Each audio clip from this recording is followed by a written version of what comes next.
ভাইজান, আমার আপনি ঘর ভাঙা ছিল, আপনি দেখছেন, আমার ঘরটা বানাই দিছেন, আপনি অনেক অনেক ধন্যবাদ, অনেক দোয়া থাকলো।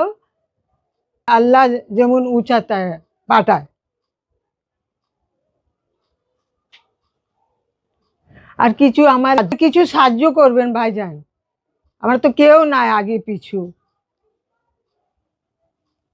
এক আল্লাহ ছাড়া পাঁচ ছাড়া।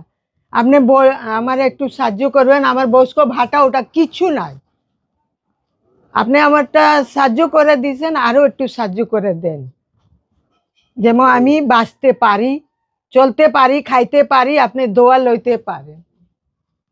ভাইজান, আমার ঘরটা দেখা ভাঙা চূড়া ছিল, বৃষ্টি পড়ছে ছিল, আমার ভাইজান আমার ঘর বাড়ি বানাই দিছে। আমি অনেক কষ্টতে ছিলাম, এখন আমি অনেক সুখী আছি, এত সুখী আছি বলবার কিছু দরকার নাই। আর ধন্যবাদ, আপনারা হাজার হাজার সালাম, দোয়া। ঠিক আছে ভাইজান রে। ভাইজানের মার্কা কি জানেন? হ্যাঁ, কি মার্কা? কি মার্কা? ধানের শীষ। ওকে, হ্যাঁ, ঠিক না? ধানের শীষ মার্কা। এই তো আমার কাছে প্রমাণ আছে হ্যাঁ, যাক আলহামদুলিল্লাহ, তুলে রাখছি। যদি আমি বলতে না পারি তাহলে তো উনারে দেখাবো, উনি আমাদের সাথ দিব, আমি উনার সাথ দিব। ভাই,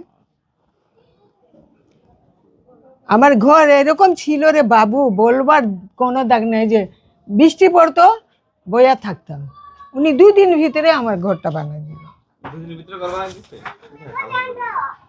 আমি অনেক কষ্টতে ছিলাম, কি আল্লাহ কেউ যদি ফিরিস্তা বানা আমার ঘরটা বানাই দিত, অনেক অনেক স্বভাব হইতো, যে আমগো ঘর এমন মানুষে যদি ঘর বানায়, তারে উনারে জান্নাতে ঘর বানায় থেকে ভালো। অনেক কষ্টতে ছিলাম, এবার বৃষ্টি হইলে আমার মনটা শান্তি থাকবো। হ্যাঁ, অনেক মন শান্তি থাকবো। শান্তি থাকবে না রে ভাই, বৃষ্টিতে বইয়া থাকতাম বাচ্চারে লয়ে। এখন আমার পড়ালেখা আমার যদি বাচ্চারও হয় তাহলে আমার আরো খুশি, খুশি না? আমি তো টাকার জন্য পড়াতে পারতাছি না, ভালো স্কুলে দিতে পারতাছি না, যে কোচিংই দিতে পারতাছি না। আচ্ছা, আপনি বাজারের কথা বলছেন, ওইটা আমরা আমরের লোককে জানাইছি, উনি আপনার জন্য বাজার পাঠাচ্ছে। আচ্ছা, ঠিক আছে, ঠিক আছে। দোয়া করবেন, ওনার জন্য দোয়া করবেন, আল্লাহ যাতে ওনারে আরো আরো আপনাদের জন্য দোয়া থাকবো বাবা। আমাদের মতন মানুষ পানি में भीजते थे, বইয়া থাকতাম, तो बना दी, इससे बड़ा दुआ तो